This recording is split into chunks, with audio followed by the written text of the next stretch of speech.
ADHD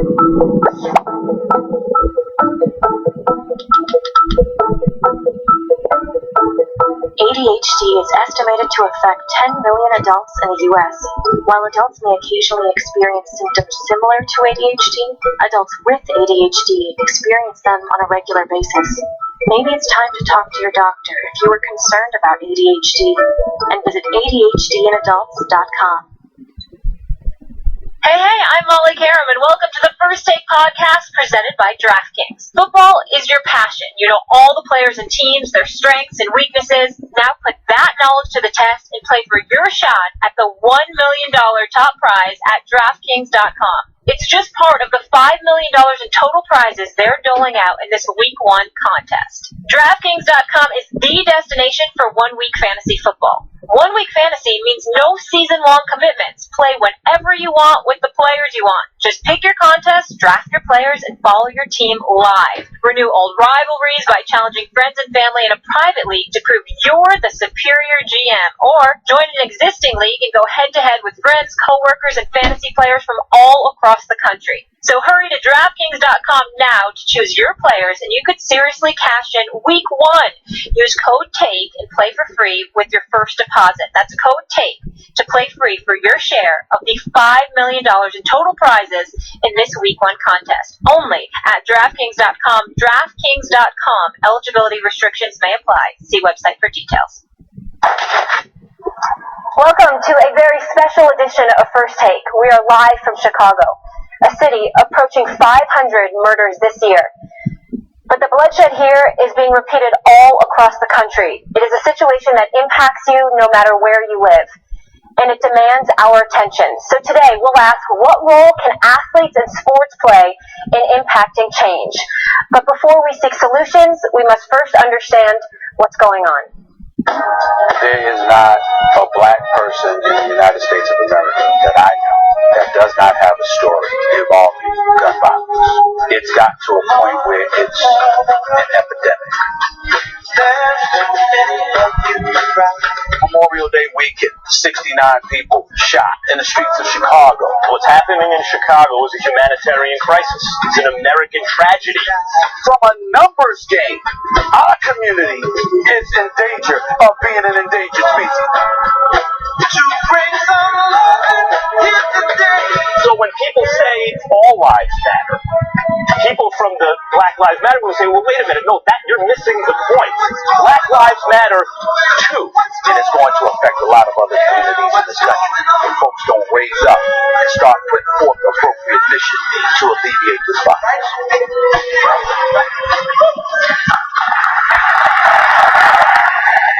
First Take is coming to you live from the Southside YMCA in Chicago at 63rd and Stony Island. We are joined by members of the community.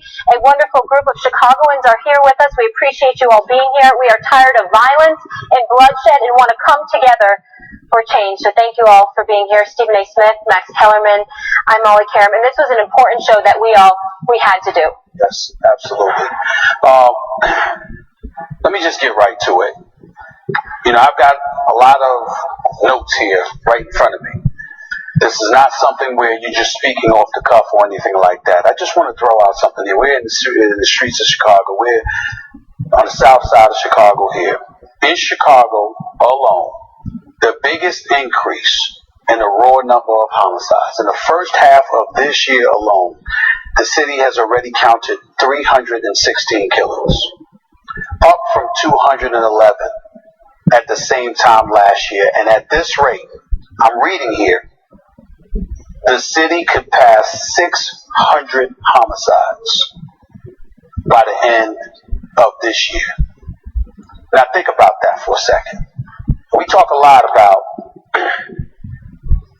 all lives matter, and obviously Black Lives Matter, and the movement that they put forth and the attention to police violence against unarmed African Americans. We all know that's real. I can give you the names, the Paul O'Neills, right from here, the Walter Scotts, the Alton Sterlings, the Philando Castillos, and others. We think about the shooting in South Carolina where 9 innocent individuals were gunned down by a young white male, Dylan Roof. He killed 9 people in a church in South Carolina. The oldest victim was 87 years old. The youngest was 26. We want to make sure that everybody here in this audience, particularly the African Americans in this audience, understand that when Dylan Ruth is arrested, but the police stop to give him a burger at Burger King because he says he's hungry, but black folks are getting killed, that's a problem. And we understand that that's something that has to be addressed, because that dichotomy right there, that picture that I just painted, speaks to what ails the African American community, and it's one of the reasons why you see the uproar that you have seen. But the reason I'm here today, and the reason I wanted to be here today, is because the even bigger problem to me is the fact that we're killing one another. We can slice it any way we want to, but I pay attention to the numbers game. I am fully aware of the fact that white folks are killing white folks in their own communities. If the communities from which you come, from where you come from, those who live amongst one another sometimes harm one another. It isn't discriminate to the African American community. Other communities do the same thing, but we're playing a numbers game here, ladies and gentlemen. White folks make up 66% of the population. Hispanics, Latinos, they make up 17% of the population. According to the U.S. Census Bureau report, by the year 2039, the Latino population in the United States of America will have doubled. The African American population is expected to go from 13 or 14% to 15%. That means while one populace doubles, while the white community hovers in the 60 percentile, the mid 60 percentile range, the African American community is at 13 or 14%, and by projecting that you're only going to increase by 1%, essentially they're saying, black folks, either you're going to die or you're going to be in jail, which means you're not really going to count. Think about that as a black person. Folks are predicting and projecting that you are not going to matter. And when you think about what's transpiring in the streets of Chicago, what else is there to say? I mean, I'm looking at the numbers right now. Homicides in Chicago, 455. Last year was 490. Remember, we only in August. Last year was 490. It's 455 right now. These are the kind of things that we've got to pay attention to. Something needs to be done. The Undefeated did a fabulous job last night in doing what they did, led by Kevin Merida. I mean, we know what the job that they're doing. We're here today. We care about everybody. But I'm not going to apologize for the fact that I'm a black man. I love my people. And we are in a world of trouble unless we address what we're doing to each other. We always know what others have done to us and what, to some degree, is still being done to us. But I will contend to you that the numbers show and reality shows that it's almost nothing compared to what we're doing to ourselves. And Max, before you jump in, I also want to mention that we did invite the Chicago police to attend. They have declined to be here this morning. We will have Chicago natives. Isaiah Thomas, Jabari Parker will be here, plus Professor Michael Eric Dyson, Rajan Rondo will also join us. And we also want to mention that someone... What up? This is your boy, Doughboy, and I am going on a blind date for the first time. When I say blind date, I mean literally. We're wearing blindfolds. I'm not going to see her. She's not going to see me. It's blind date. For real, for real. Have I been on a blind date before? No. I've never been on a blind date before.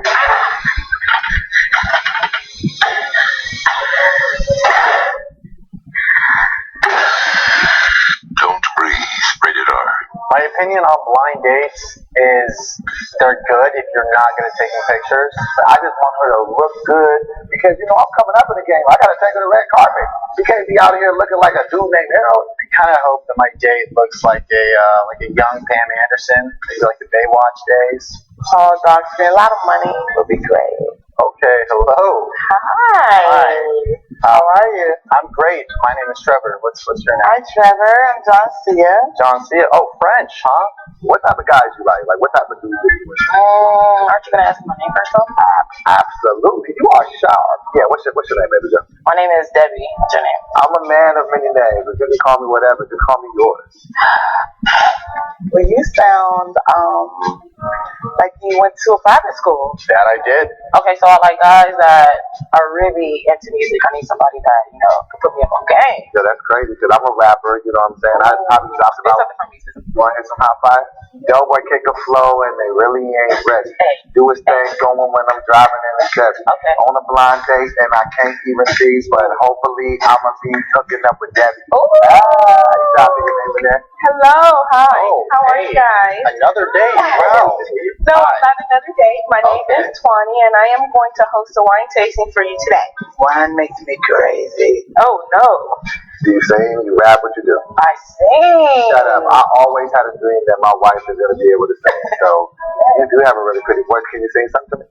Now that you're here, I got something to say, baby. Hey, what you got to say to me? I think that you should know. That was amazing. It's an 04 Merlot. Shutter's home? No, it's not Sutter home. Oh, okay. Well, I'm from the hood, so we just drink Sutter home. Swish it around in your mouth a little bit after you sip it. Not like mouthwash, though. Oh, so usually I drink my wine straight out the box. This don't taste like it's out the box, though. This one little sip kind of made me hot. Made me moist. No, I'm just kidding. Like, I hate cheaters. I hate liars. I don't have time for the game. You know what I'm saying? Like, I'm 23. I don't really have time. You're 23? I'm 23, babe. You don't sound 23 to me. I sound older than 23? That's what it says on my birth certificate. Okay, so maybe I lied. All right, so I'm in my 30s. Okay, so we lie about our age. That's what we do. What do you do for fun? Well, I'm a singer. Would you mind if I got just like a quick 16 bar, just a real quick? Sure. You want something? Yeah. Everybody.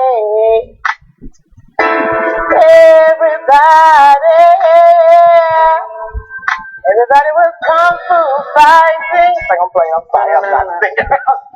You're not a singer? No, it's just that I can imitate people, so that's why I can sing. I really get Can I hear your best imitation of me? Can I hear your best imitation of me? Wow.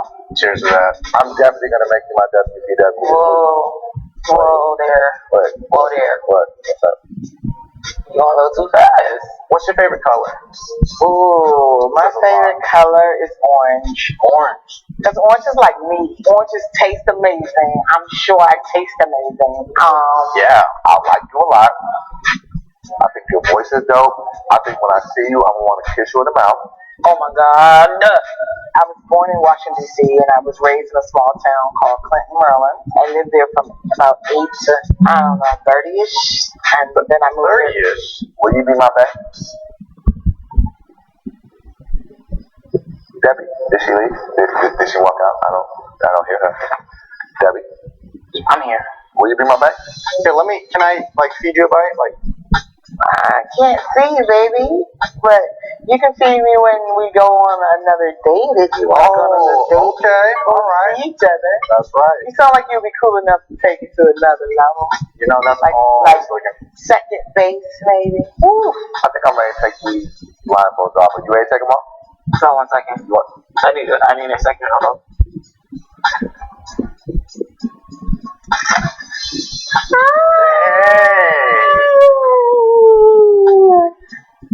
Thank you. Yeah, those are okay. I know. I'm already paying the bill. You don't have to try and butter it. Okay, you caught that? Oh, wow. Damn. Okay. I'm a very forward-thinking type of dude. I'm thinking you should be back. I'm thinking we should exchange digits. So I can get the number. You get the number. What about the draw? The number. That was. I liked it. I thought the blind date experience was really cool. I really liked it. Just as people in general, we put too much emphasis on how somebody looks.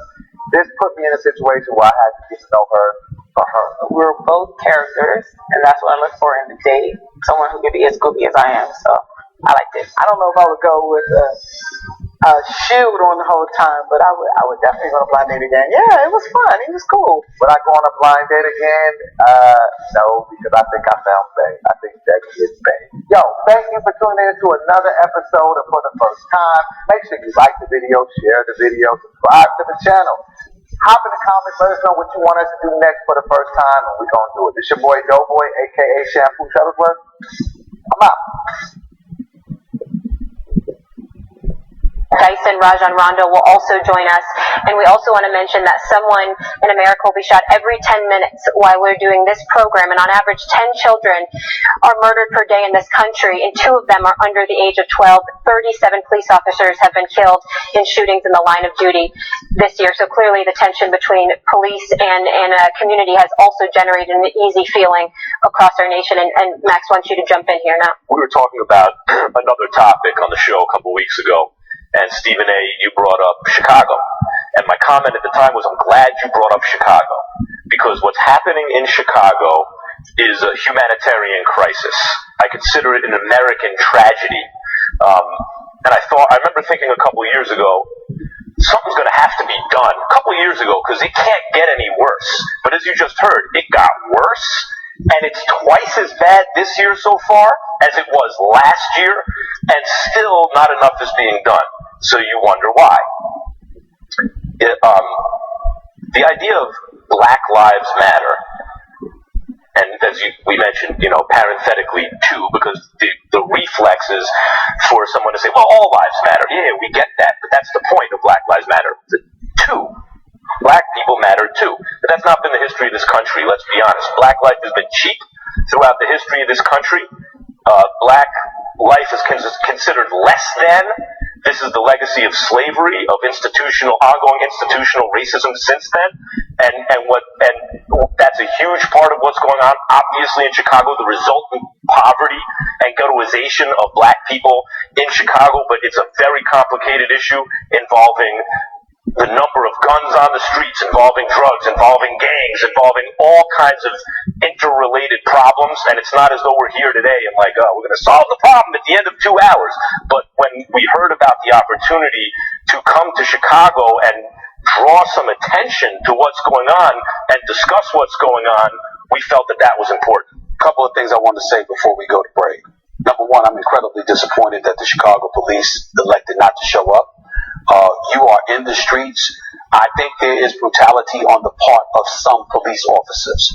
The vast majority of police officers do their job in terms of protecting and striving to serve their communities.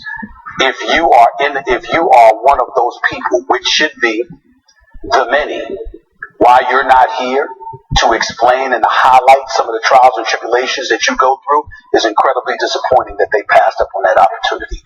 The other thing I'd like to say in closing this segment is this. Yes, Black Lives Matter. There's no question about that. I'm a black man. They are right. But it is important that we make this very, very big point. Black lives matter all the time. Not just when one is taken away by somebody that's not black. Black lives matter all the time. It can't just matter when white folks or somebody outside of the black community is killing one of us. It needs to matter just as much, if not more, when we are killing one another.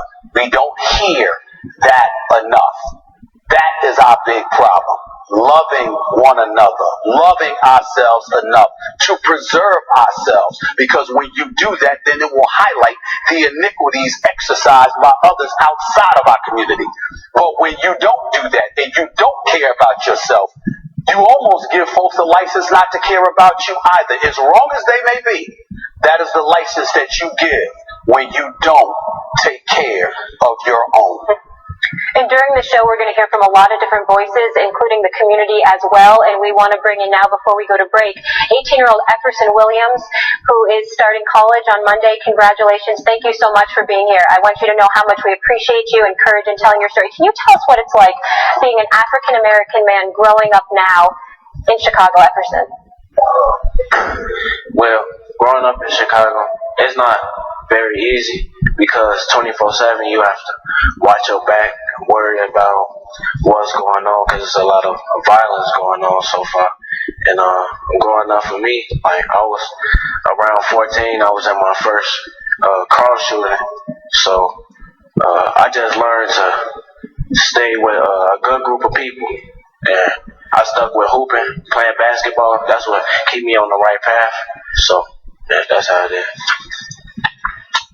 When you talk about hooping and how that helped you stay on the right path, why did it help you stay on the right path? Because it kept you off the streets, because you had something to do, or because of the people that you were surrounding yourself with?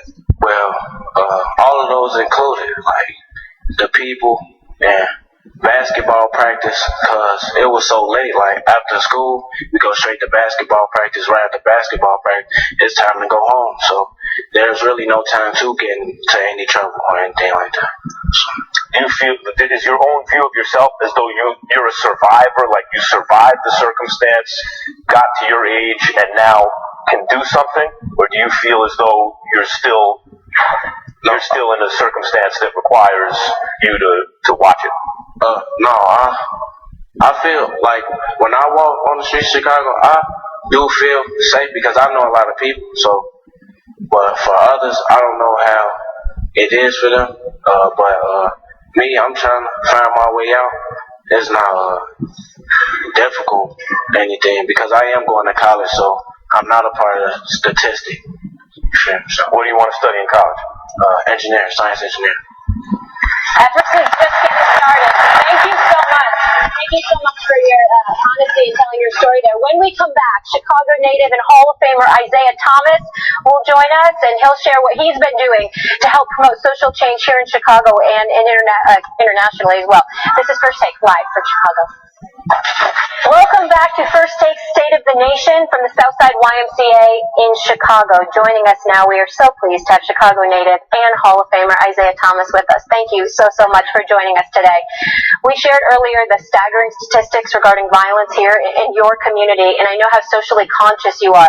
What have you been doing to promote change here in Chicago? Well, the first thing we did, and we got Father Flager sitting there right now, the first thing that we did when I came back home several years ago, and I never left Chicago, was just try to put recreation, sport, and play back into the community. Because when you disinvest out of the community, the first thing that they shut down in our community is play and recreation. And when you don't have play and recreation, that means I don't get to know you. I don't get to play with you. And my physical fitness starts to deteriorate. And when you disinvest with play and recreation, then you disinvest in education. And you say to us, our school systems are failing. Then from an employment standpoint, where can we find jobs? And when you talk to a lot of these kids, the first thing they say is, we don't have anything to do. There's no place to go. So the first thing that we want to do is just bring people together in a place of recreation, in a place of play, where now you can start dispensing information. And when we start dispensing information, kids found out that they really do like each other. And when we first started the peace games here in Chicago, we had kids who couldn't cross certain boundary lines. So our first peace game, we had to literally bus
I'm sorry. That was the second year they started carpooling and busing together.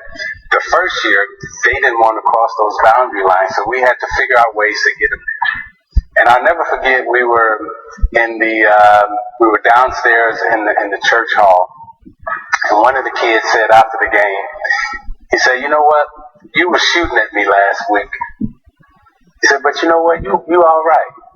And it's only because they got to know each other, they got to play together. Simple things like that is the start. That's part of the solution in terms of people coming together. Who could be the primary ignition in all of that? And I ask that question because we all know when we saw the ESPYs, we saw Carmelo Anthony get CP3, Dwayne Wade, and LeBron James together and open the ESPYs in a way that resonated globally. Profound impact upon all of us, and all of those brothers should receive tremendous accolades for what they were willing to do. But when we talk about the ignition to get that thing started that you just alluded to, getting the community together, giving opportunities to youngsters or whatever, what role specifically can athletes play, and should they be the ones provoking it, or is there someone else that should be doing it for them? It's a togetherness. It's a committed understanding that we want to make society better. We want to level the playing field for black and white.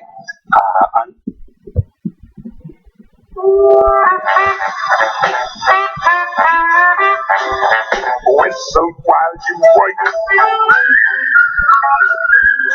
Put on that music, start ready to whistle loud and loud. Just hum a merry tune.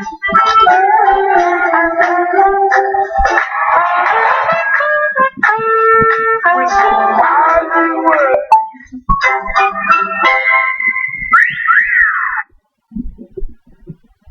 We want to level the playing field for black and white under this system of race and under this system of racialization. We want to eliminate the stereotypes. We want to eliminate the biases that comes along with skin color and ethnicity and race. Well, speak to that, because on several occasions, just to give y'all some insight, Isaiah Thomas and I go back more than 23 years, and we talk all the time. And one of the things that you religiously talk about is the way players are described. Like, we'll sit up there and we consider it no harm whatsoever. When I say, this dude's a monster, this dude's a beast, or whatever, and then I'll get a call from Isaiah Thomas. He's like, I don't like that.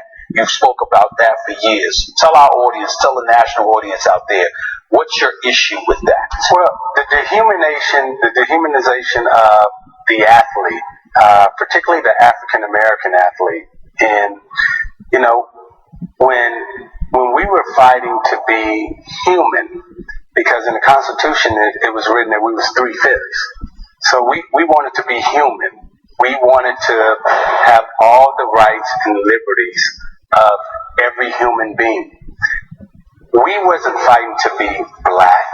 We wasn't fighting to be Negro. We were fighting to be human. And when you're a human being, now you get all the things that this supposedly America has to offer. But then when you talk about race and racialization, okay, now when we construct the race box and we say black and we say white, and then we get to assign the stereotypes and the biases that goes along in that box of black and white. Now we have to operate in this system.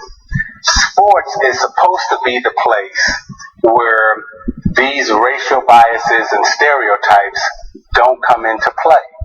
So this dehumanization doesn't come into play. When we describe athletes as animals, or they have great instinct, or you call them a beast or a monster, you know, the great philosopher Barth said, hey, language speaks, and it carries outside of the playing field. So I saw the commercial under Undefeated that you was advertising about this show last night, where you had a little kid walk into the corner store with a hoodie on. and you had a white male reaching for something underneath because he felt threatened by the little kid with the hoodie on. The little kid takes it off, and now there's a smile. Well, when we say language carries outside of the playing field and the dehumanization of the athlete, okay, that carries outside. And so now that person is looking at you not as Stephen A. Smith, but if you're not on the show and you got your gear on, I'm seeing the stereotypes. I'm seeing the biases. So that dehumanization of the athlete 20 years ago, people lost their jobs. And you and I talked about this. 20 years ago, people were losing their jobs for referring to athletes as animals, beasts, instincts. Those you lost your job for that. Now it's seen as a compliment. That has to stop. When you bring up earlier how the playgrounds and the places for kids to play, for African American kids to play, are getting shut. Like, you want to bring that back? That's heartbreaking to me, because what it says is black children are essentially given the message that you're just surviving, you're not really living.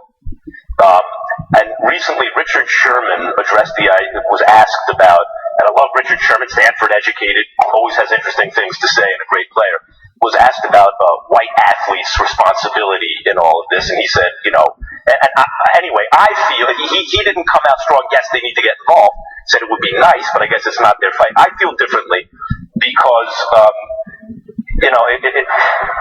if you have a conscience, if you're socially conscious, then it goes back to a threat to justice anywhere, or an injustice anywhere is a threat to justice everywhere, right?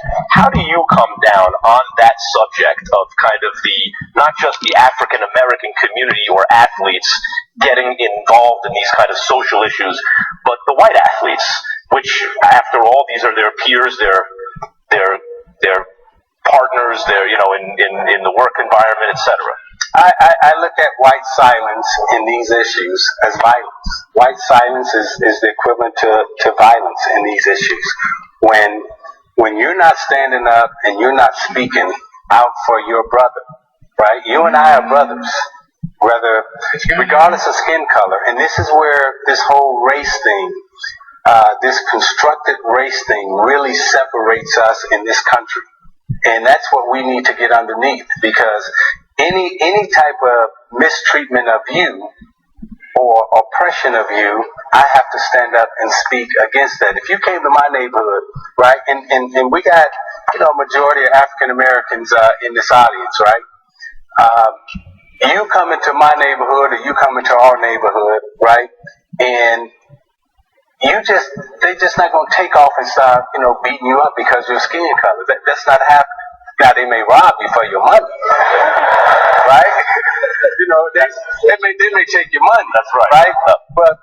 But they're not gonna look at you as a white brother and say, I'm just gonna go off on him and start beating him up, or I'm gonna shoot him. That don't happen. But they may take your money. Okay. Now, walking into a white community, right? And I was chased out of a lot of white communities because I used to shine shoes, okay? And I never could figure out, they would chase us out of the communities, but they never would rob us. They never would take the money. And so when you have silence on this issue from players or community leaders, we equate silence with violence. You're absolutely right. But I would also like to piggyback off of that to play devil's advocate here and ask you, and I can't wait for Dr. Dyson to come up here to ask him this question as well, because I remember a white individual by the name of Mark Cuban speaking out. And Mark Cuban talked about the prejudices that existed, and he said it's not, confined to just the white community. He says, I'm a white guy, you walking down the street and see a bunch of bald-headed white dudes with tattoos, and you're thinking skinhead or something like that, and you're ready to cross the street. You might look at black folks with a hoodie on or whatever the case may be, and you're still scared to walk the street. And so when we think about those stereotypes or how people may be viewed, we're having a white individual who is a billionaire owner of the Dallas Mavericks, honest and open enough to convey and express, this is what I feel. Here is why some white folks might feel that way.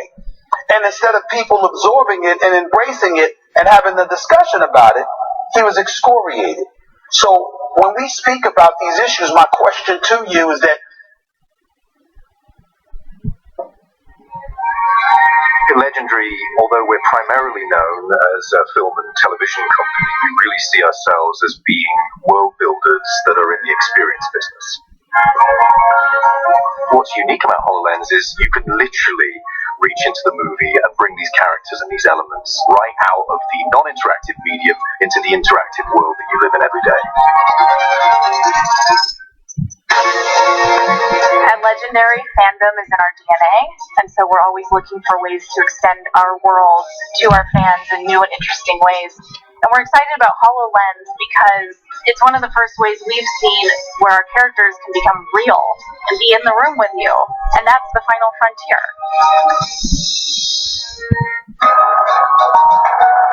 Microsoft HoloLens is a computer that you can wear on your head, and it brings virtual characters and objects into the space around you. The big component of what my team does internally is educating artists in our offices in what this technology is and what it can do. We can use this for pre-visualization for art directors to see sets before they're built. And then there's also just the pure entertainment side. In Warcraft, it just made a lot of sense to use the HoloLens to bring those characters to life. The holographic video capture stage is a wonderful magic trick. We can have one of our actors captured in a full 360-degree medium and then be projected holographically.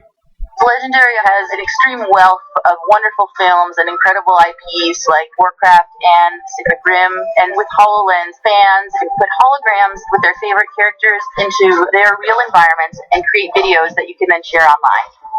It's not enough just to put a movie out now. I think there's a constant hunger from our always-on social media society to be entertained and connect to the projects that you're interested in. For me, the excitement of working with HoloLens is seeing how it redefines the entertainment canvas.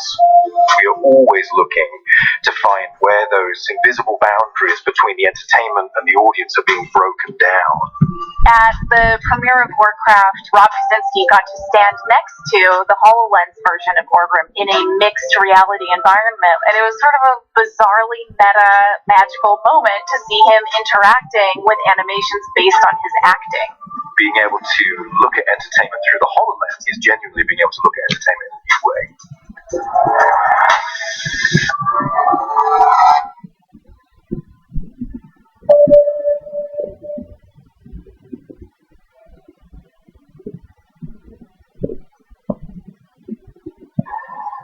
what do you say to white folks who could make the argument that they're provoked into silence because of how a lot of us may react to the words that they express and the feelings that they express? I say diversity works, and this is why I use that term in terms of diversity work, because 20 years ago, right, one of my biggest fights was to have diversity in media, female, African Americans, because there was only white males in sports, particularly in basketball, covering the media. As the president of the Players Association for the NBA, that's when you brought that up. I just wanted to make sure the audience knew that. I appreciate that, by the way. Well, no, To let you know, honestly. but again, diversity works, right? So we can have these conversations.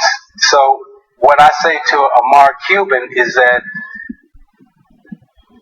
he gives an example, but he's still speaking from a position of power. He's still looking at it from white males, and there's a position of perceived power in this relationship.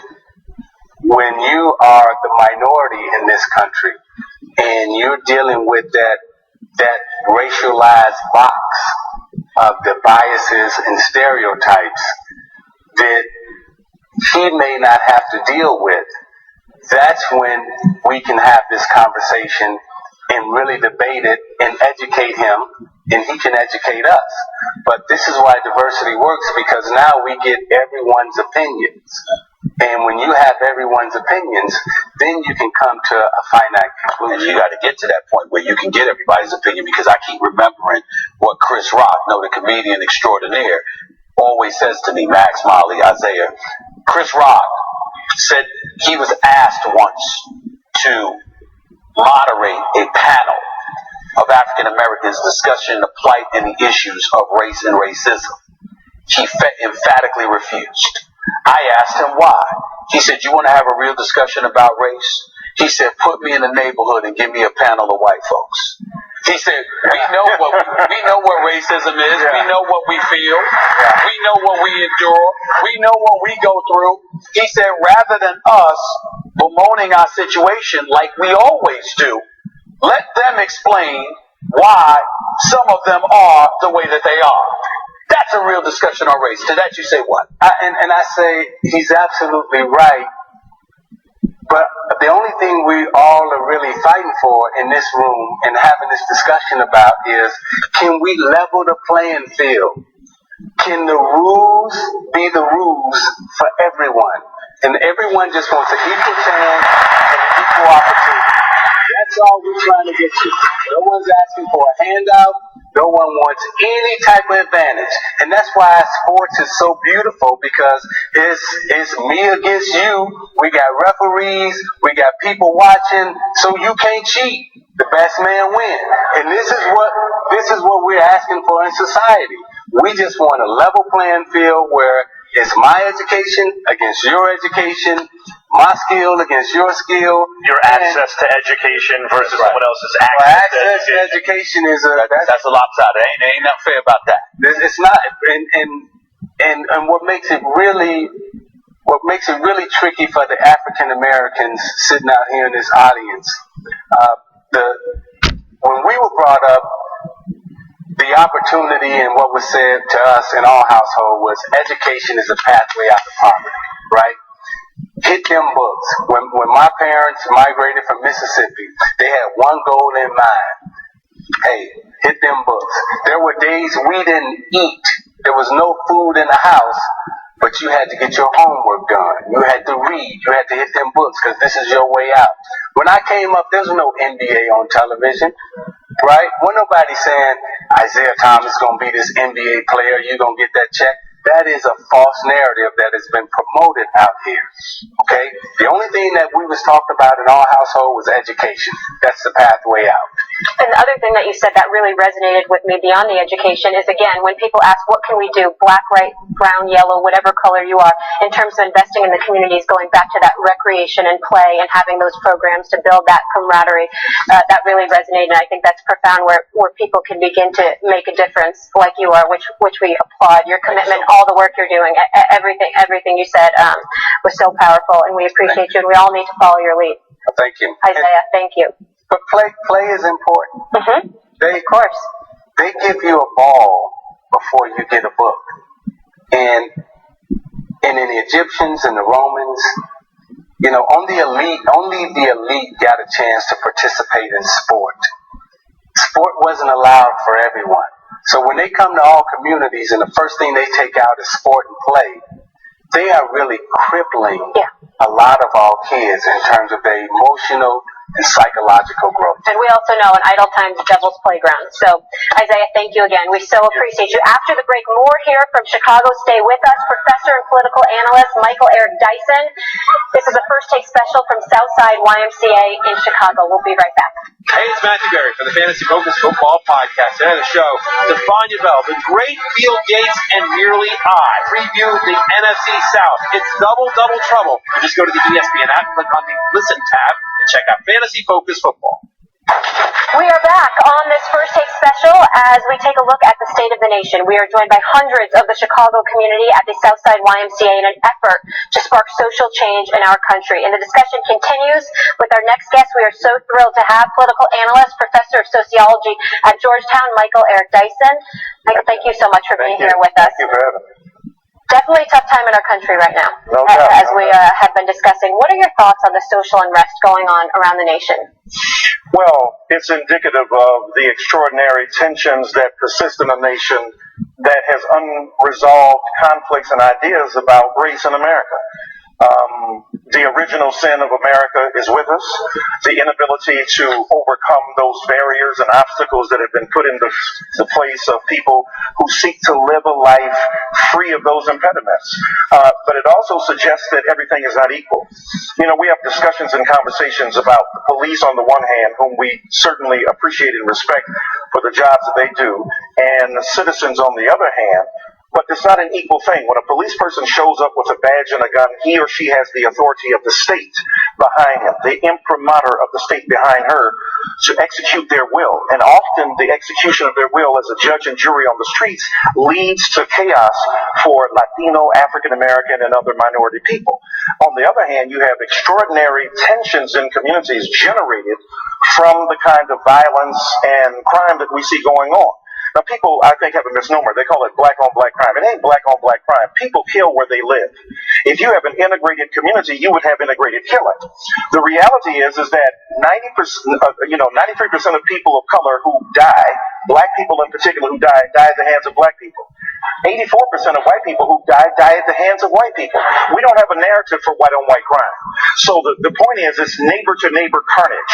What are those neighborhoods looking like? If they are depleted of the play that Isaiah Thomas spoke about, if they are depleted of the recreational outlets that people should have access to, if they have poor education, if the downward turn in the economy, the shift from manufacturing to service industry sends all of the resources out to the suburbs, and in the inner city they are left depleted of any kind of buffer against that kind of economic devastation, then you have a recipe for chaos. That ain't no racial thing at that level.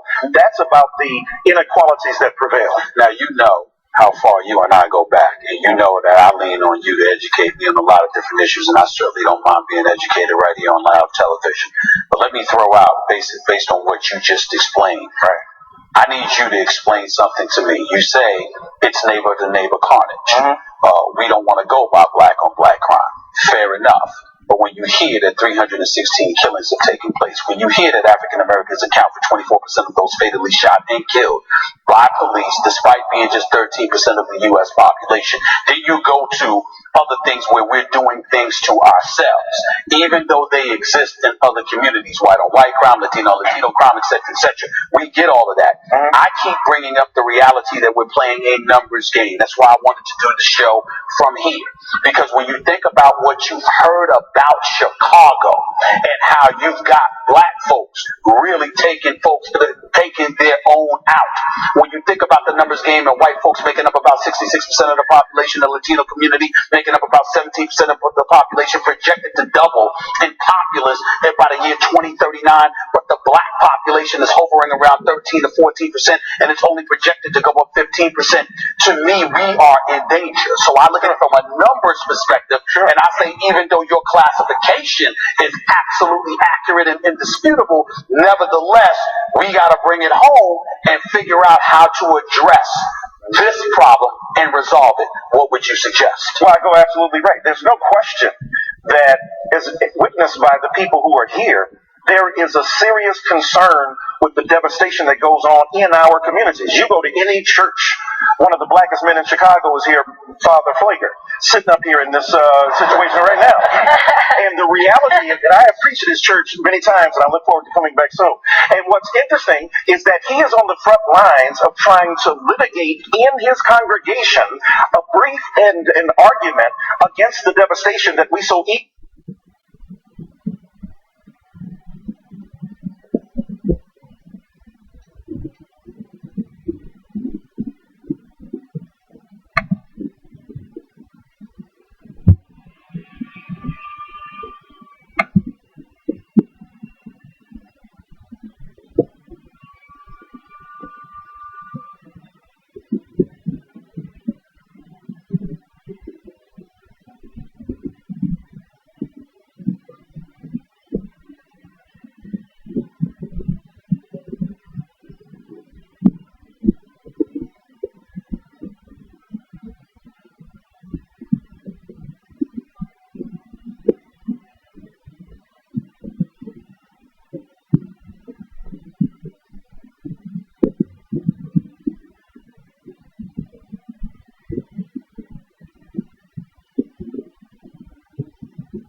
easily embrace. But what he also is about, and what we should be about as well, is that there are people who are accomplices to that murder. You see black people murder, and you go, what you're doing. What are the accomplices? The accomplices are the social negligence. The accomplices are the refusal to acknowledge the humanity of human beings. The accomplices are, we're in Chicago. You know better than anybody else. Tape after tape, recording after recording, Laquan McDonald and others, where police people without fear execute their will on the streets with unarmed young black people. And I'm saying to you that if you don't deal with the fact that the structural problems that prevail and the obstacles and impediments that are there are accomplices to people hurting and harming themselves, that's not about being black. That's about having lack of access to education and relief from suffering that people are confronted. You're right about that, but here's the question, Doc. Some would argue that black folks, as a nation of people, had it worse at one time. Those very things that you pointed to, the inequity.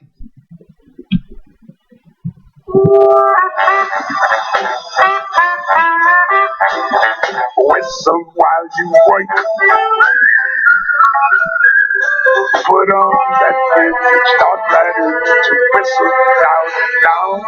Just hum a merry tune.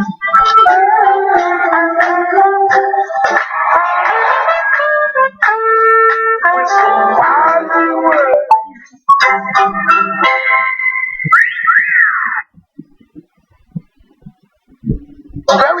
Those very things that you pointed to, the inequities, absence of civil rights, unemployment, education, etc. We were denied opportunities to pursue greatness. We were denied opportunities to educate ourselves. Throughout history, and somehow, some way, we appeared more together then than we do now. What does Dr. Michael Dyson say about that? A couple of things. Appear is a critical word here. Social media puts a light on, puts a spotlight on things that already existed but we didn't know. So when you're talking about the 30s and 40s and 50s, when you talk about A. Philip Randolph and the Brotherhood of Sleeping Car Porters, when you speak about Mary McLeod Bethune, there was devastation in black communities then. There's a kind of nostalgia that has prevailed to talk about a golden age of segregation when black people were to themselves and we controlled things. Now, it is true that when you were forced to go to Howard and not Harvard, when you were forced to go to a historically black college and university, there was a tremendous concentration of high intelligence and critical insight about the problems that prevailed. But once desegregation came along and black people were able to flee to suburbs and exurbs, able to leave the inner city core, able to leave the urban center, the devastation was concentrated upon those who were left behind. So it is absolutely true that black people were able to survive in the midst of white supremacy and social injustice and the racial terror that was unleashed, but the reality is now those people have been left behind without resources, and those of us who have made it, those of us who have television shows, and those of us who teach at elite institutions of higher education do not often live in those communities. Though you saw the news report in the New York Times the other day that said even if you're black middle class, you're stuck in Milwaukee, they were talking about, still in those communities. So when you talk about that, it's not that black people are now worse off today than we were yesterday, but what happens is we begin to see the consequences of, as Martin Luther King Jr. said, the failure of our country. He said, look, Voting Rights Act was simple. Civil Rights Bill was simple. He said, let me tell you something now that's going to change the nation and will charge it to get rid of poverty and economic inequality. And so when you look at a point, when you talk about your man Mark Cuban, when Mark Cuban says, look, as that Broadway play said, everybody's a little racist, but it ain't equal. Mark Cuban is a billionaire looking at the fact that, yes, I may be scared of a white skinhead, but a white skinhead has not been the basis for laws being changed in America, having been historically lynched or castrated or murdered or denied opportunity. So hoodie wearing is not an equal distribution of stigma because the very people who are born that stigma happen to be people of color who have not been acknowledged as human beings. Furthermore, and I'm not saying this applies to Mark Cuban, right? But to many,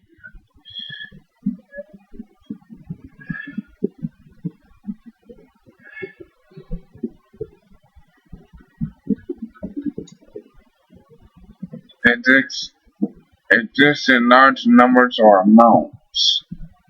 like rumors of a further scandal abound. What is the definition of bound? Verb past tense exceeds in large number amount. Have a large number of bound. This land abound with wildlife. Be full of overflow with. Abundant is to occur exist in great quantity or number. Abundant of abound. Check for a load synonym. Huh? Load. Like I don't want to be a load, LOAD. Another synonym for load.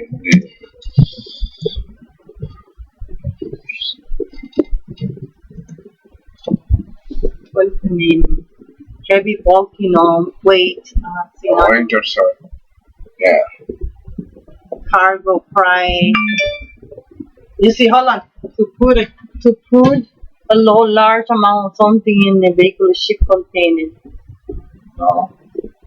What is the synonym of a what? Try that.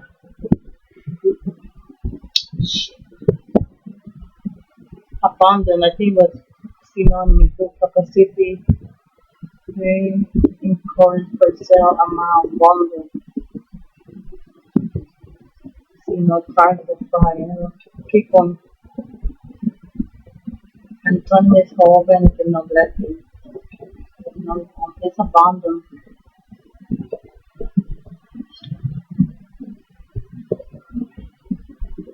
Abundant.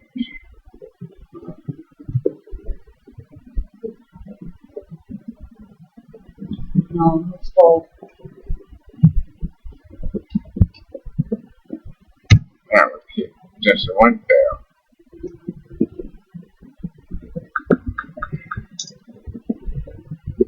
Abandoned. Exceeding the amount. Room of the process and abandoned.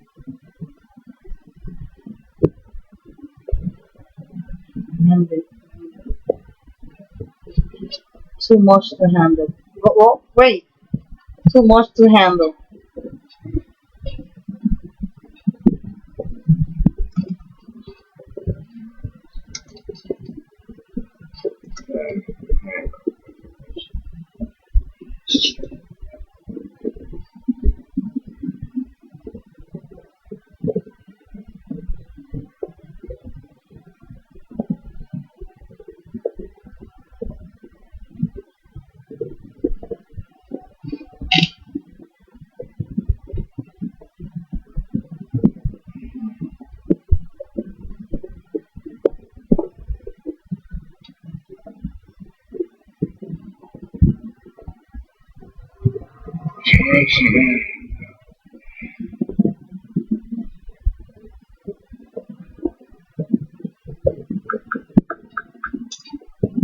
So for abundant, too many.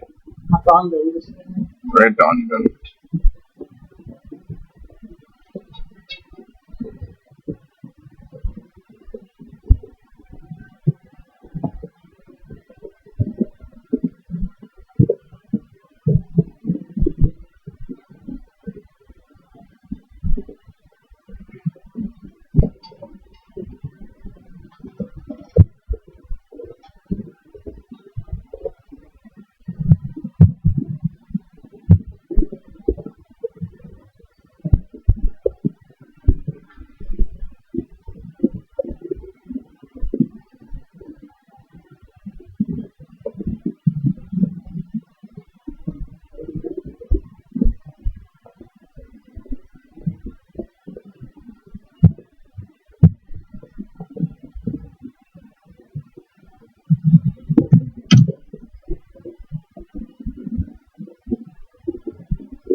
So I can use this as a noun.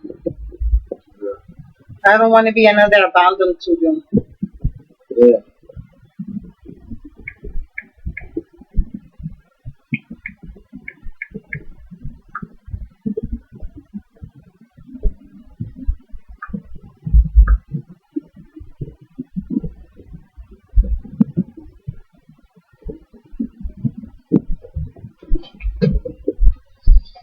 Okay.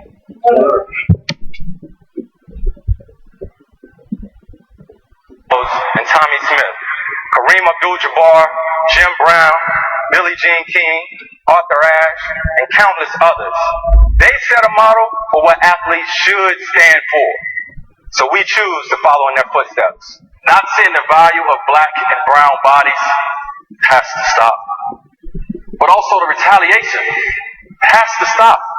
The endless gun violence in places like Chicago, Dallas, not to mention Orlando, it has to stop.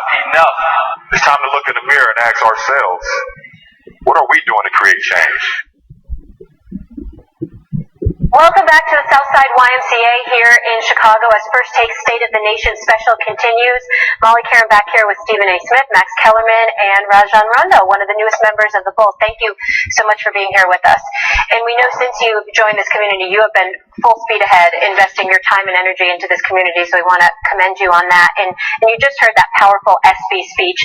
What role do you think former and current athletes should play in terms of social activism? I think we should play a big role. It's our platform. We have one of the biggest platforms there is. We're on TV every night. And like Mr. Michael said, these are our fans. These are their concerns. So we have to put their concerns out there and let the world know what's really going on. You know, you're not from Chicago. You just got to the Chicago Bulls. By the way, they're better for it. Thank the good Lord you're here. Let me say this. I want to know what sparked you to get in the trenches and get involved so immediately. Usually we'll see an athlete, they'll come to town and sort of feel their way through, try to establish themselves within the community. You wasted no time. Why did you not? Well, I think it was destiny. I didn't just start when I got here. It started last year when I was with the Sacramento Kings. And as I said yesterday, I would go around, I would talk to my assistant, Shauna Smith, and I wanted to make a difference on the young kids. So in each city, when I had some downtime, I wanted to go out and speak to 10 to 12 young men and women and just tell them my story. And if they had any questions, I wanted to pick my brain. And then as far as me being a mentor, is be able to talk to them and let them know that someone else cares. But when I got to Chicago, I was actually playing Milwaukee Bucks. I drove up to Chicago about an hour, and she had set up a dinner for me with 10 young men. And that day on, it kind of changed my life. I was able to hear those guys' stories. And, I think I didn't have a background, or I didn't grow up as rough as these kids here did in Chicago, but it was pretty bad. So I tried to, kind of relate a little bit. But those guys told me those stories, and it touched me so much. I wanted to make an impact and continue to stay in their life. I didn't want to do a one-day trip with those guys, or just come and say hi, and then tomorrow they're still going through the same things. They have no one to talk to. So I felt it was me. I wouldn't be in the situation I am today if I didn't have mentors to come in and help me if I had problems, or if it was someone I wanted to look up to, because we didn't have a hometown in Louisville, Kentucky. We didn't have an NBA team, didn't have any professional team at all. So it was University of Louisville or University of Kentucky. But when I met a professional athlete, Derek Dennis and Mike Bibby, they exposed me to different things, to different opportunities that were out there in the world that I didn't know before. What would you say to the athlete? Because you're known for they call it basketball IQ, but to understand the game at a certain level, you have to be smart, right? What would you say to the athlete who's like, look, I want to do something. But these are complicated issues. No matter what I say, there's some special interest group that's going to have a problem with it. If I talk about gun violence or the number of guns on the street, whatever it is, it's like I'm in the middle of controversy.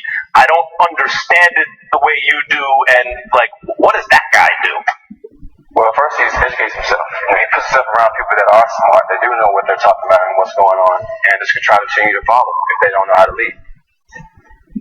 Give me a sense, because covering the league for as many years as I've covered it, there's always been a few individuals who were willing to speak up and speak out, but at the same time, there was this fear that ramifications would come with it. If we speak up, it's going to cost us endorsements. If we speak up, it's going to cost us dollars. It might cost a particular team to say, we don't want that guy in this particular market because our fan base might not be receptive to that.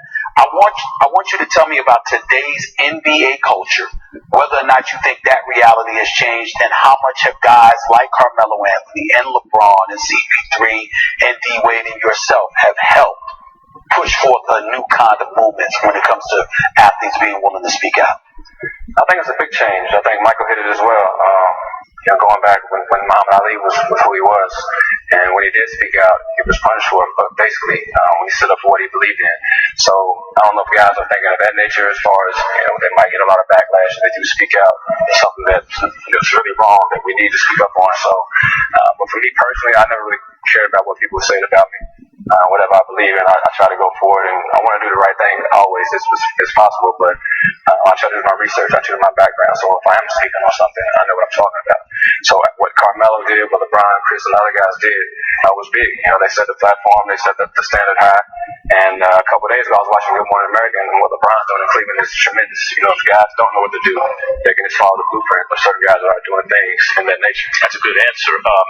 You've been around the league long enough now to have seen a transition, I guess, largely with social media, from a league where the best players didn't necessarily take very public stances about very important issues, as LeBron and these guys are doing now. What, in your opinion, has changed? Is it who the best players in the league are, or is it the environment now that enables them to do it more? It's the platform. It's the cell phones. It's what we have. We have this large platform on TV. Like I said, we have the social media, and we can touch fans in so many different ways. They can touch us as well. We're a click of a button. You can interact with your fans. So it's very important. I know the NBA is very, very supportive of you guys in terms of tackling these issues. Adam Silver, the commissioner, has been on the record stating as much. I'm interested in knowing I would like for them to do more. You would like? I was getting ready to ask you. Would you like to? What do you mean by that? You think when you all mentioned about the NBA Cares event, how we might go to All-Star Weekend City and then we go plant a tree. But for me personally, that's frustrating because that does nothing. The next day, those kids are still hungry. Those kids still go to bed with their problems. That's just a one-day fix. We have to continue to try to, I think, develop a curriculum where we get together and constantly try to make a change month by month. You have to stay consistent with it. You can't just go do a one-day event and then the rest of the year they have nothing to lean on. I was going to go there because what I wanted to ask is, it's one thing for the NBA and their need to do more, but the individual teams under the Sophie, his 13th birthday. Gift, we've got you. Guitar, coming tomorrow. Road game today, surprise party tomorrow. Change of plans. Game tomorrow. No, birthday tomorrow. Oh no, oh no. Guitar, reroute. Birthdays are on birthdays. Party, relocate. UPS My Choice makes rerouting packages easy. How we're helping companies solve for the needs of customers like Sophie. NBA and their need to do more, but the individual teams under the umbrella of the NBA, how encouraging are they of the participation of their athletes in the community for things that you find important as opposed to things the team finds important? I would like to speak on the Bulls. Okay. Other organizations were great, but I know the Bulls in particular, they're one of the best teams, player development that helps their players do what they want to do, seek their goals. So I think it's definitely for me to be here, and I'm very happy to work with guys like Sean down at the Bulls. It's going to help, do what's right in the community. Yeah, what do you plan on doing for athletes that want to follow your lead here in this community? Well, for me personally, I just want to get out in touch. I want to go in the communities. I want to hear these people's problems. I want to find out how we can help these kids, educate them, whether it's writing to a politician, figure out. We want the people to know that we're here. And I want to team up with the White Sox or the Cub players or Chicago Bulls, Chicago Bears players and figure out a solution. We all have this great platform. We're on TV every day. The fans are watching some type of sport every day, and we continue to try to have one message. We can get on the same page with the mayor. We can get on the same page with the police and figure out we can all preach one message consistently every month. Because Chicago made a blueprint. I would like to take this blueprint back to where I'm from, Louisville, Kentucky, and help solve those issues as well. So it's a bigger issue. It's not going to be solved in one day, but we can continue to try to get the right people together and make something better and a great change. No question, and this is a start here today. And you mentioned mentoring earlier, and that's something any of us can do regardless of their platform. That's showing genuine leadership, what Rajon Rondo is doing. No question. Rajon, thank you so much for being here. We so appreciate you, and this community is really lucky to have you. I appreciate everything you just said, and I appreciated the things that you were silent about as well. Because you gave me beautiful ideas. I got the message.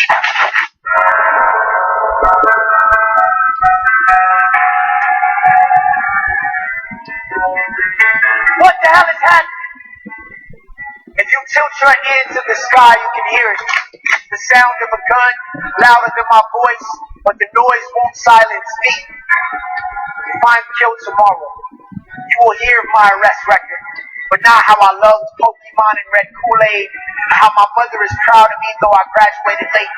You will hear every reason I deserved a bullet, but not why you should listen to me speak. Do you hear me now? Hot Topics in Baton Rouge, Baltimore, Ferguson, Chicago, Milwaukee. The killings of police and by police should make everybody want to scream. These stats are not a game.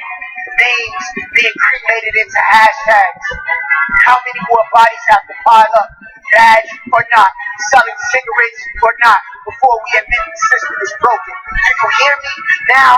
Silence is violence. Do you hear me now? Marching in the streets, our children need to be held and each other held accountable. How did we get here is the answer to where we need to go. The dialogue can only begin when we all speak up. If justice is what love looks like in public, then we must love harder than what we do, relinquish the privilege of a few, speak louder than we do, get more than what we do, sweat more than what we do, because this is not a single game we play.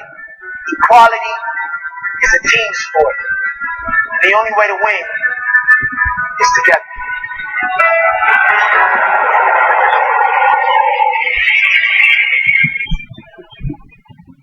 Welcome back to the Southside YMCA for this First Take special here in Chicago, the state of the nation. And Dr. Michael Eric Dyson back with us from Georgetown University. Thank you so much for being here with us. But behind every murder statistic is somebody left with loss. And joining us now is Stephanie Brown, whose 13-year-old son, Darius, was killed in a gang crossfire while playing basketball. Darius had dreams of making it to the NBA. That was his passion. Stephanie's with us now.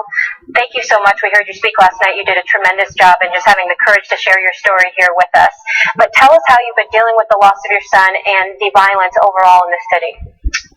It's been really hard, but at the same time, you just can't give up because it's just not me that lost Darius. He has other siblings and other friends, so you just have to keep moving. But it's definitely difficult, to get over it when you're constantly hearing it day after day after day, and then just knowing that there's another mother, another family that's going to go through the same thing that you're going through. In the throes of first of all, I'm incredibly sorry for your loss. My heart, and speaking on behalf of everybody on the show, our thoughts and prayers are always with you and your family. Let me ask you this. When you hear about the violence, knowing that your son was a victim of that, can you talk to me about the things that enter your mind in terms of what you're hearing out there and what you think needs to be said that hasn't been said about things that you find relatable to your experience? Well, because this is not an isolated issue, it keeps happening over and over again. I don't think it's something that I can say that has not been said. There's been a lot of great points made today, just as was last night, over and over again, from many different levels, from religious leaders, from parents, even our politicians. But the change has to come definitely from us as individuals, wanting to be a better person, wanting to be a better individual, wanting to see our children do better in life.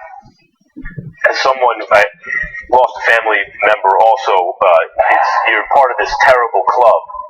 When you lose a family member to violence, you're part of this terrible club, but in another way you get a certain kind of comfort in a weird way, at least from my personal experience, knowing that others have gone through something similar. But in your case, you're coming from a community where that's so prevalent. I'm just wondering how that shapes your experience. Well, actually, at the time when Darius was murdered, it wasn't as prevalent. that was very shocking. But since he has been murdered, there has been children much younger than him being shot and killed. But I don't want everybody to think that Chicago is just this terrible place. We have a lot of beautiful children striving to do great things, my children included. You got children here. So that was just not the norm. But we have seen, we're 5 years into this now. Darius was murdered in 2011. And just as Stephen A. says, the statistics, they keep growing and growing and growing. So that does sadden me, but we still have to have hope. Thank you so much. I'm glad you brought that up because I feel the need to say something, a couple of things here. First of all, we're not here in Chicago because there aren't a lot of great, loving, God-fearing people in Chicago. We're here because we know that they are, and that it's being stolen from us by folks inside and outside of our community for one reason or another. And we need to pay attention to this and bring attention to this. And I'm going to piggyback off of what she said by saying that, but I'm also going to get back to you, Dr. Dyson, in this regard. Rajon Rondo just sat there. And one of the things that he brought up was education and not just showing up for one day and doing more. I want to know about solutions, and I want to talk about solutions, because when I think about education, Max, like you brought up, yes, the NBA cares, and we're not casting any aspersions on the NBA, NFL. We appreciate the efforts that they put forth. But when we talk about things that they could do more of, education's a big deal. What about sponsoring some charter schools? What about, if you've got the money, the billions of dollars that these leagues collect, and we're not talking Democrat, we're not talking Republican, we're not getting political here. Right. I'm saying with the money alone, combined with the conscience of professional athletes and what they're displaying today. Am I wrong, Dr. Dyson? And bringing up the fact that if you sponsored a couple of charter schools, I'm talking about each team, sponsoring a couple of charter schools in their respective cities, that's 30 NBA cities, that's 32 NFL cities. You're talking about the possibility of 60 in one league, another 64 in another league, over 100 plus charter schools that could exist throughout this nation, where we can help educate our young minds so they don't find themselves in a situation. How plausible is that in your mind? Is that something that should be broached and thought about? No, I think it's a brilliant idea, and I would expand it beyond charter schools, because what happens is you end charter, private, whatever, right? But you end up cherry picking those you think should be saved and spared from the onslaught, as opposed to broader children who are there. So I think there are existing schools that the NBA, the NFL, and other sports leagues can partner with here in this city, in Philadelphia, in Detroit, in Newark. Look, you're in a city where public schools have been closed. Yeah, a ton of public schools have been closed in Chicago. Huge numbers. Especially Detroit as well. Detroit as well, where I'm from. So here's the point. Those resources could be funneled directly into those schools, because we know teachers spend out of their pockets for materials and resources for these young children, number one. Number two, it would relieve the necessity some people have found of having police people stationed in these schools as opposed to responsible adults who mentor these young people. Thirdly, you talk about challenging all of us to be responsible. Not only the NFL and the NBA and all of those sports, and Major League Baseball, Major League Baseball, all of them, right? The puck is black, that's right, but the players are white, so it's already integrated. So what's interesting is that when you think about also parents and local organizations joining together to say, we will not take this on our watch, we will stand watch over our children, we will protect them, because nobody wants to excuse the lethargy, the inertia, but also the vicious assault upon vulnerable people here. Just because we speak about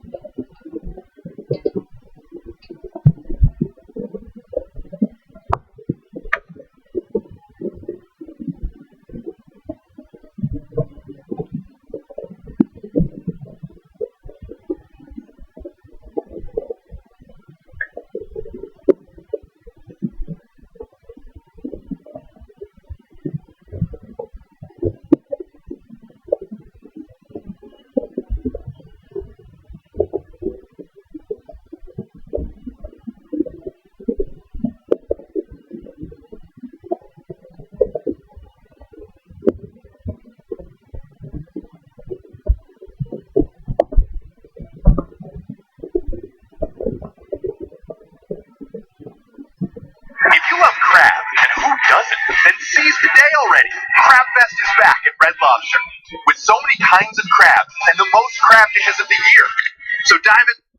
Schools that the NBA, the NFL, and other sports leagues can partner with here in this city, in Philadelphia, in Detroit, in Newark. Look, you're in a city where public schools have been closed. Yeah, a ton of public schools have been closed in Chicago. Huge numbers. Especially Detroit as well. Detroit as well, where I'm from. So here's the point. Those resources could be funneled directly into those schools because we know teachers spend out of their pockets for materials and resources for these young children, number one. Number two, it would relieve the necessity some people have found of having police people stationed in these schools as opposed to responsible adults who mentor these young people. Thirdly, you talk about challenging all of us to be responsible, not only the NFL and the NBA and all of those sports. And Major League Baseball. Major League Baseball. All of them, right? The puck is black. That's right. But the players are white, so it's already integrated. So what's interesting is that when you think about also parents and local organizations joining together to say we will not take this on our watch, we will stand watch over our children, we will protect them, because nobody wants to excuse the lethargy, the inertia, but also the vicious assault upon vulnerable people here. Just because we speak about structural realities doesn't mean we don't have personal responsibility to resist those. And I think if we bring the resources of these big sports leagues together to target these schools with goodness as opposed with badness, that would be the best kind of gang warfare in the most uplifting sense that we can think about. And if people need someone to follow right in your community, the Jalen Rose Leadership Academy, he has started one and doing great work in his community and can follow suit with Jalen. Also joining us today is Father Michael Flagler, a priest at St. Sabina Church here in Chicago Southside. He's been a voice against the violence and bringing about change. Thank you so much for being here, Father. We so appreciate it. What do you think, Father, what do you think is at the heart of the violence we're seeing in these streets? Well, I think it's real comprehensive. I think, first of all, personal responsibility is important. We got to deal with this self-inflicted genocide going on in our communities. We got to deal with rogue police that are killing. But I think we have to have the courage to deal with and face the inequality, Michael, that you keep talking about, that is real out here. When you have 9 or 10 of those communities where most violence happens in Chicago, you have double-digit unemployment, you have poor, underfunded, underperforming schools, you have most coming back from prison with a bus card and $20, you have most boarded up buildings, you have no economic development, and you have guns being poured in, and nobody seems to give a damn about those communities. We should wonder why there's not more violence. We have a tale of two cities in Chicago and across this nation.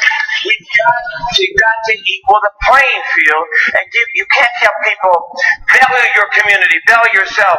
Well, you tell me every day my community is not valued, that I'm not valued. So how do you expect me to value myself when every day I walk around and look at a community that has been abandoned and neglected and tell me I'm a throwaway? Well, again, I appreciate that, and there's certainly nothing that I disagree with about that.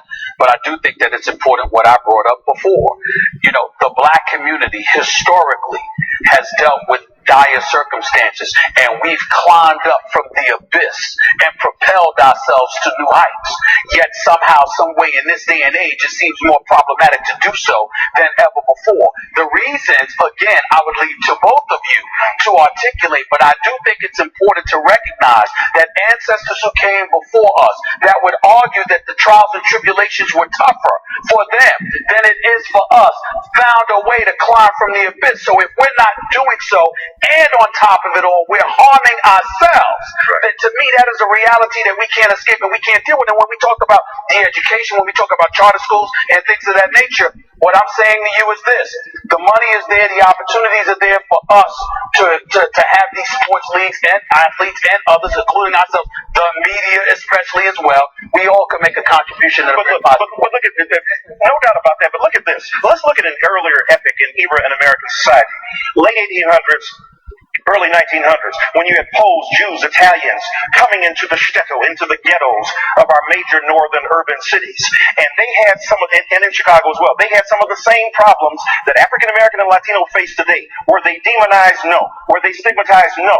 Harvard professors got together with social activists and social engineers to reconstitute and reconfigure those communities. They didn't say these people were evil. Now, Irish people had a trouble getting into education, as did Jews, but what happened is they didn't place the enormous stigma on the backs of those people.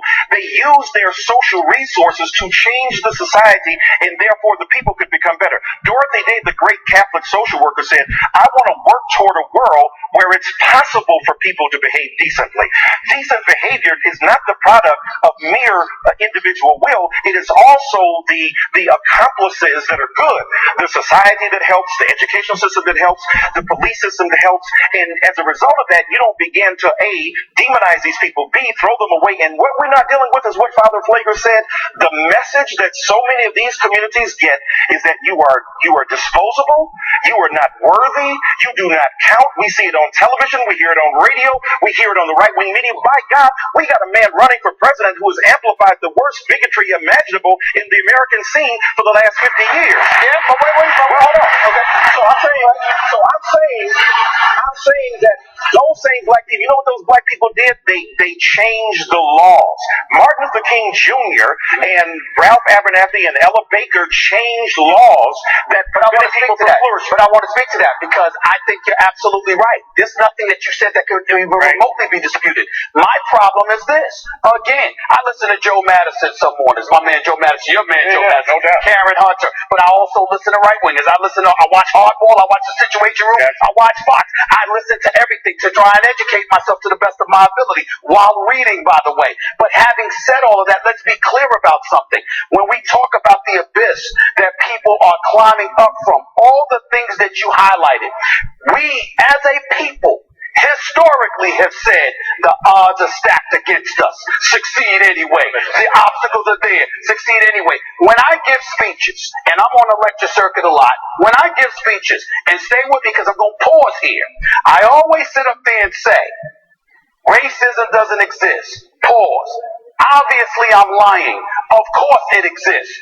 But it has always existed, and we have found a way to climb. So why is it that we're not doing that now? We are though, Stephen. We're here in Chicago because those people did not produce the first black president of the United States of America, but we have. Those people did not produce the first attorney general who's black, but we have. Those people did not produce the first director of NASA who's black, but we have. Those people did not have an extraordinary concentration of talent at many schools in this city, not only in this city, but in this nation. So what I'm saying to you, part of it is the focus.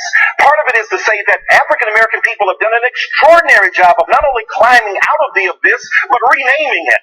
Using hip-hop culture, right? Using hip-hop culture to articulate their viewpoints. Those who were left behind, the wrong Negroes got the microphone. So that Snoop Dogg and Jay-Z says, and after all my teachers couldn't beat me, my mama couldn't beat me hard enough to match the pain of my pops not seeing me. He talked about the pain of father absence, but Tupac also said just the other day, I got lynched by some crooked cops, and to this day, them same cops on the beat getting major pay, but when I get my check, they taking tax out, so we're paying the cops to knock the blacks out. That's progress. They named the abyss, they redefined the abyss, and they continue to succeed.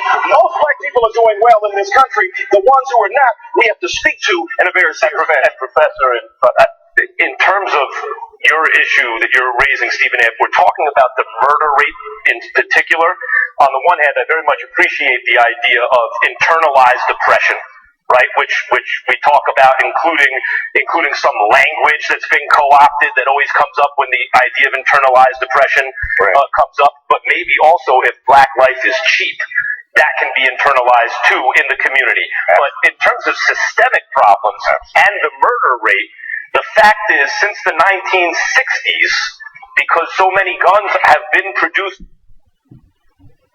Sophie, his 13th birthday. Gift, we've got you. Guitar, coming tomorrow. Road game today, surprise party tomorrow. Change of plans. Game tomorrow. No, birthday tomorrow. Oh no. Guitar, reroute. Birthdays are on birthdays. Party, relocate. UPS My Choice makes rerouting packages easy. How we're helping companies solve for the needs of customers like Sophie. 1960s, because so many guns have been produced and are on the streets, more people have died of gun violence in the United States since the 60s than every American soldier in every war ever fought by this country, including the first and Second World Wars. That's the reality of the presence of guns. So if we're measuring progress in terms of the murder rate, I think that has a lot to do with the answer. Let me also mention, we did invite the Chicago police to join us. They did decline, and which is a bad thing and a mistake on their part. Right. Dr. Michael Eric Dyson, thank you so much for joining us and educating us. As always, this is the kind of education I get over the phone. Unbelievable. I also want to thank Stephanie Brown sharing your story. Our heart goes out to you. Thank you so much for being with us. Father Michael Flagler, God bless you, the work you do. Go hear that man preach. Thank you so much. I would love to. I can only imagine. Scuppers at ESPN.com here, and on the latest Hockey Today podcast, we'll hear from Roman Josi of the Nashville Predators, John Tortorella, who will guide Team USA at the World Cup of Hockey, and John Cooper of the Tampa Bay Lightning. Find it under the Listen tab on your ESPN app. Welcome back to the Southside YMCA in Chicago for our First Take Special State of the Nation, a discussion on the social unrest that has gripped the country. We are here at the Southside YMCA in Chicago. Thank you for joining us. And with us here now, Chicago native, star of the Milwaukee Bucks, Jabari Parker. Thank you so much for being with us. We so appreciate it. You recently wrote a very powerful piece in the Players Tribune, including your personal experience growing up in this community. You titled it Chicago. I want to read an excerpt of it right now to share with everybody. It's hard to be optimistic and hopeful that things will change in Chicago, but I am. I have to be, because if I don't have that attitude, then the kids there won't believe that things can get better. But things are going to get better. It is going to change if we step up and help our city, and I'm here to help. I'm not going to be folklore. Jabari, what's the message that you have for former and current athletes when it comes to social activism?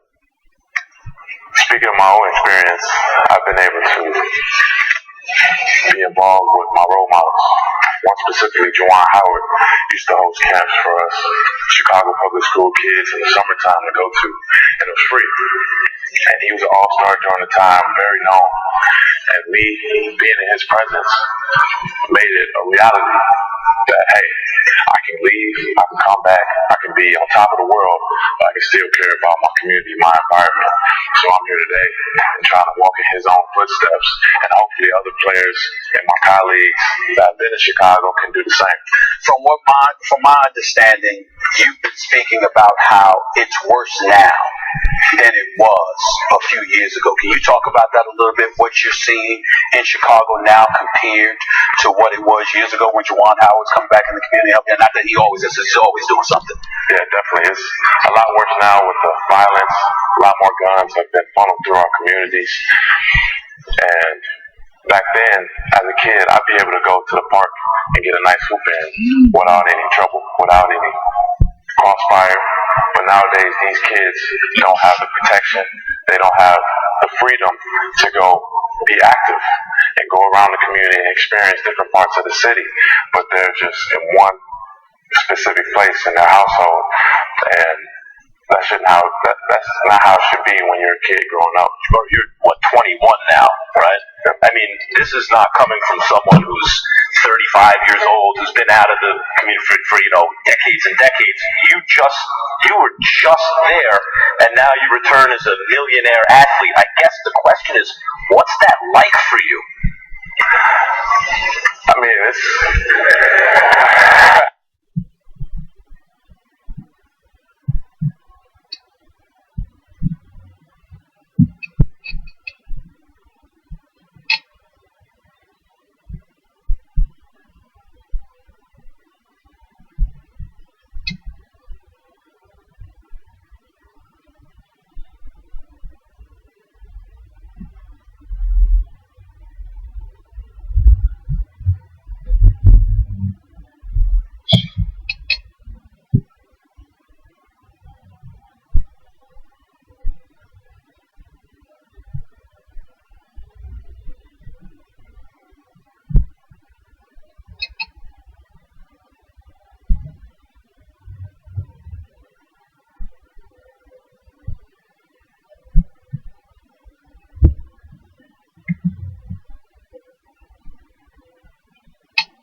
sorry. Yeah.